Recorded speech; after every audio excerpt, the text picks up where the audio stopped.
Bugün analar bayrami. 8 yaşlıq oğlum özü yıqqan pullarına bir dəstə qızılgül setib bilib apsığı soğuğu qilib edi. O, hayacandan eqivatqan göz yaşlarını yoşuruşqımı ülgürmey, oğlumni bağrığı basqinicha, xeli uzoqqicha yenik öksüp yığıldı.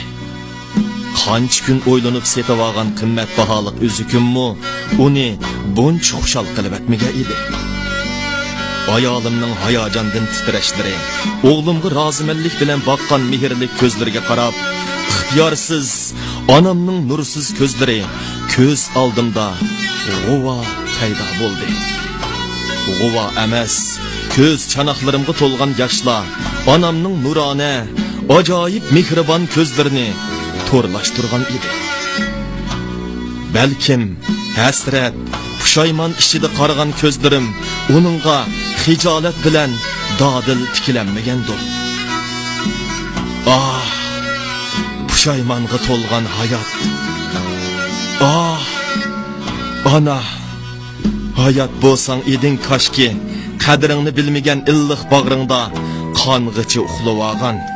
To'li so'zlaysan deb tinchimigan so'zlaringni qalb xotiramga qo'ymay yezib olgan bo'latdim. Aldirash tursam deb yeningga bormay yurgan kunlarda yo'limga talmurgan, ishq oldida puklinib qolgan ashu ojiz tiningni bag'rimga mahkam bosgan bo'latdim. Ajab aqlsiz kamman ana. Yangi to'y qilgan chog'larimda ayolim meni choy damlab etishga buyursa yoki saynisiz qo'ring, men ximir yug'uray desa, onam rahmatlik ochiqda to'lg'inib ketadi va o'zi qilib ketadi. Ayolimning turilgan qopig'iga bulishib, onamga qo'pol tegatdim. Uning olli nimalarni deb tushuntirishlaridan o'zimni qochirib, yotoq uyimga bekinib olatdim. Ayolimning echilmagan qopig'idan mening tanqislikda qolgan holatimga chidamay, onam bizgimi etmay yurtga qaytgan edi. Shundan beri balamiz uchun pul yig'imiz deb 3 yilgacha onamni yo'qlab boramagan edim. 3-yili o'g'lim tug'ilganda onam mo'zayliq inikimizni setib, o'g'limizga ko'pi yotgan kiyim-kechaklarni tikib ketdi. Rahmatlik onam o'g'limizga to'ymay qarab ketadi. Qarg'ina, bu sening kichikligingga qo'yib qo'ygandek o'xshatdi. Sen mushundoq meyg'ingda kulimsirayding. Ko'zlaring dadang rahmatliknikiga o'xshaydi. Rahmatlik hayot bo'lgan bo'lsa, deb ko'z yosh qiladi. Ayolim, echingiz kirib, kechichi bizni yig'lab uxlatmaydi, deb darhol bolani qo'lidan elib oladi. 5 balını beqib qatarga qo'shgan onam navrisini yuraklikmi akiltanmaydi.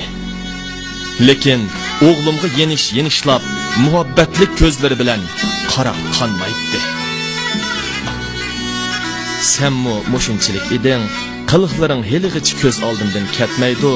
3 yoshga kirgicha sutimdan ayrilmagan eding degan so'ziga ayolimning "Şunu hozirgacha sizdan ayrilanmaydi" degan zaharxandi javobiga bir ig'izmi radiya beranmaganlikim uchun yilg'icha vijdon azobi tortman.